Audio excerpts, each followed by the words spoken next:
विश्वास करना है, लेकिन क्या ये सब कुछ है? आस्था की यात्रा और कैसे होती है? ये बड़ी मिक्स है। एक तब शुरू होती है जब भगवान के अस्तित्व पर संदेह नहीं रहता। सागर के विभाजन के बाद उन्होंने आस्था रखी, लेकिन क्या ये पहली बार था जब उन्होंने विश्वास किया? सभी चमत्कारों के बाद, स्वर्ग से मन्ना गिरने के बाद, क्या उन्हें अब भी संदेह था कि भगवान मौजूद है?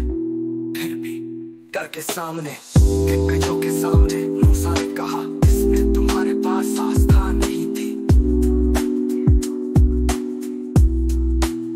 यमुना सिर्फ विश्वास नहीं है, ये दृढ़ता है। मूसा के हाथों की तरह जो उच्च और मजबूत थे, अमालेक के खिलाफ युद्ध में वे अड़िग थे। ये आस्था है, असली यात्रा यहाँ से शुरू होती है।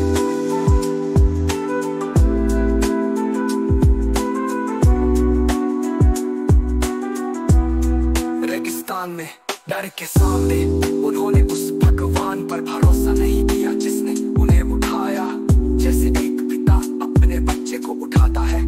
आस्था अंधी नहीं है, ये अनुभव से बनती है।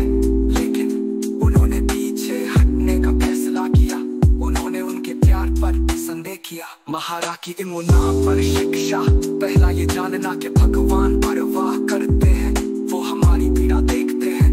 दूसरा ये जानना कि उनके पास हमें मदद करने की शक्ति है। तीसरा ये जानना कि वो हमें समझते हैं, वो हमसे बात करते हैं। जब ये तीनों चीजें मेल खाती है तब आस्था संभव है। लेकिन फिर भी ये छलांग लगाने और समर्पण की मांग करती है। जो संघर्ष और आस्था की छलांग को दर्शाती है, तीव्रता से चरम पर पहुंचती है। आस्था में विश्वास करना हमेशा कठिन होता है। ये एक चक्रधार प्रकार की निकटता है। अपने आप का खो जाना ये डरावना है। ये दूसरे के साथ निर्भीकता से मिलना है। अब और छुपाना नहीं है, अब और नियंत्रण नहीं है। लेकिन इस छलांग के बिना रिश्ता टूट जाएगा। यमुना सिर्फ विश्वास नहीं है, ये दृढ़ता है। मूसा के हाथों की तरह जो उच्च और मजबूत थे, अमालेक के खिलाफ युद्ध में वे अड़िग थे। ये आस्था है, असली यात्रा यहाँ से शुरू होती है।